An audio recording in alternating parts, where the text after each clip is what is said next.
ഹരേ കൃഷ്ണ. ജയശ്രീ രാധേ രാധേ. കൃഷ്ണൻ, ഈ വാക്കിൻ്റെ അർത്ഥം എന്താണ്? ആകർഷിക്കുന്നവൻ. ആരെയാണ് ആകർഷിക്കുന്നത്? ഭഗവാന്റെ ഭക്തരെ. ആരാണ് ഈ ഭക്തർ? നമ്മളെല്ലാവരും കണ്ണൻ്റെ ഭക്തരായത് നമ്മുടെ ഇഷ്ടത്തിനാണോ? ഒരിക്കലുമല്ല.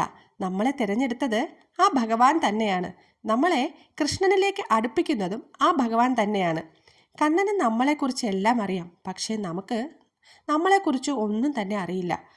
നമ്മളെ പല പല ജന്മങ്ങളായിട്ട് ഭഗവാൻ അറിയാം. ഭഗവാനാണ് നമ്മളെ തിരഞ്ഞെടുത്തിട്ടുള്ളത് ഈ ജന്മത്തിൽ ആ ഭഗവാനെ സേവിക്കാനായിട്ട്. അത് ചിലപ്പോൾ നമ്മുടെ അവസാനത്തെ ജന്മം ഇതാവാം. പറഞ്ഞു കേട്ടിട്ടില്ലേ, കണ്ണനിലോട്ട് അടുത്തു കഴിഞ്ഞാൽ ഇനിയൊരു ജന്മമില്ല എന്ന്. ആ പരമാത്മാവിൽ നിന്നാണ് നമ്മൾ ഈ ലോകത്തേക്ക് വന്നിട്ടുള്ളത്.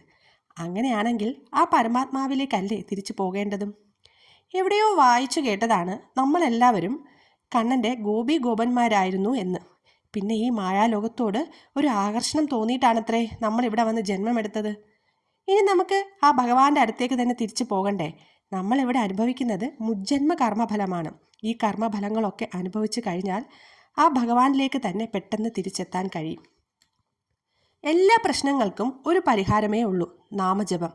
മുജ്ജന്മത്തിൽ നമ്മൾ ചെയ്തു കൂട്ടിയ പാപങ്ങളുടെ ഫലം അല്ലെങ്കിൽ അതിൻ്റെ ശിക്ഷ ഈ ജന്മത്തിൽ അനുഭവിച്ചു തന്നെയാകണം. പക്ഷേ ആ ഭഗവാനുമായിട്ട് അടുത്തു കഴിഞ്ഞാൽ ഈ ശിക്ഷ നമ്മൾ ഒരിക്കലും ഒറ്റയ്ക്ക് അനുഭവിക്കേണ്ടി വരില്ല. ഭഗവാനും ഉണ്ടാവും സഹായത്തിന്. നമുക്ക് ആ ഭഗവാനേ ഉള്ളൂ, വേറെ ആരുമില്ല എന്ന ചിന്താഗതിയിൽ ആ ഭഗവാനെ അഭയം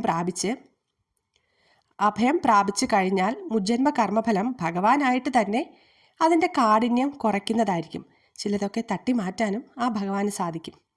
കണ്ണൻ നമ്മളെ ഒരിക്കൽ തിരഞ്ഞെടുത്തിട്ടുണ്ടെങ്കിൽ പിന്നൊരു എന്താ പറയേണ്ടത്, അതിനൊരു മടക്കമില്ല, നമ്മളെ കൈവിടില്ല എന്നാണ് പറഞ്ഞു കേട്ടിട്ടുള്ളത്. അതങ്ങനെ തന്നെ ആവട്ടെ.